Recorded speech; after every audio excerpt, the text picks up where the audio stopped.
So on that night in '81, we really didn't have the proper equipment or the training. We were using garden hoses as our ropes, or our ability to tie people in so that they would at least be tethered to somebody, and people on the shoreline holding on to them as they were going out trying to assess cars or houses or buildings to see if somebody was in there or not, and see if we could get them back. But it's not really a good idea to tie yourself to something certainly in that circumstance. If there were any life jackets to be had, they were all the Mae West type that kind of wraps around the neck, and then you have the little strap that goes around your waist. Not very effective for holding you up, much less anybody else in that type of environment. The firefighters, EMS, were all just wearing their normal gear because we didn't have proper personal flotation devices, proper clothing in the water, and so we were using our EMS clothing and our fire clothing, which both of those, and the police officers same way. You know, they're wearing their gun belts and stuff, getting into the water, further weighting themselves down so that if anybody did lose their footing or did get swept away, there would be a high likelihood they would have been lost. Fortunately, that night we did not lose any of the public safety officials who were trying to do the rescue work out there. And it was, you know, and again, we didn't have the training, so it wasn't like we didn't have an appreciation for, you know, what can water do? What's the force behind the water? Well, it's only this deep, yeah, but it's flowing this hard, and, you know, and if you're trying to drive your ambulance or your fire truck over it, is there enough force or flotation that even though you feel like I'm driving something heavy, it'll still float up and then float sideways, and then you've lost that particular piece of equipment. So move ahead a few years to '85, and Travis County and the City of Austin entered into an agreement to have a helicopter program to help serve a lot of Travis County for things like that, but primarily for EMS work because there weren't hardly any EMS stations out in the county. So we knew we wanted to also be able to do some rescue work with those helicopters. So while the helicopter wasn't specifically designed for rescue work, we managed to make them work with some training from the National Guard and the military, trying to look at, okay, how do you use these helicopters for that?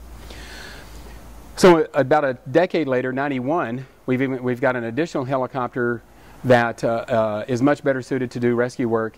And I'm working both on that particular aircraft, but that night in '91 we had flooding on the east side of town, east of Bergstrom, and we've now all had training.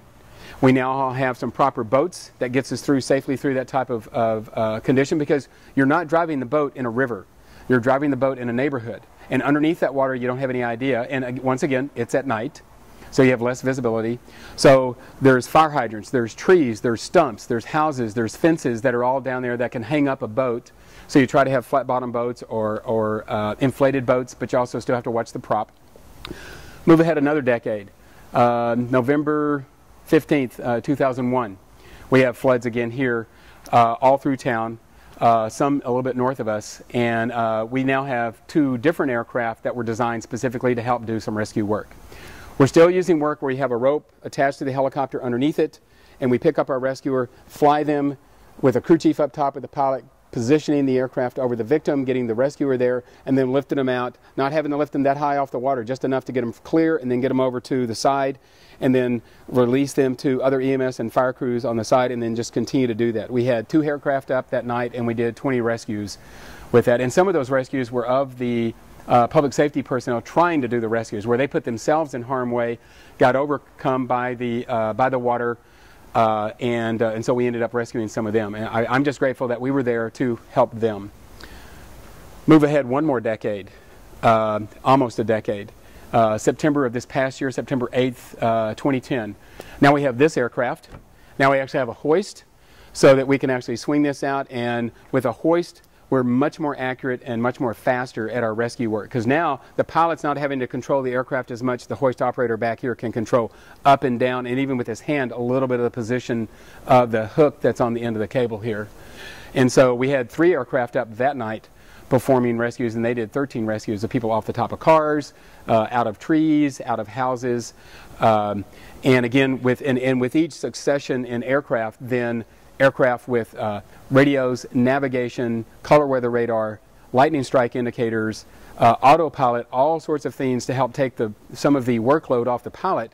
I felt really fortunate to have gotten to experience rescue from its infancy here in Central Texas to the stage where we are now, where it's a pretty, there's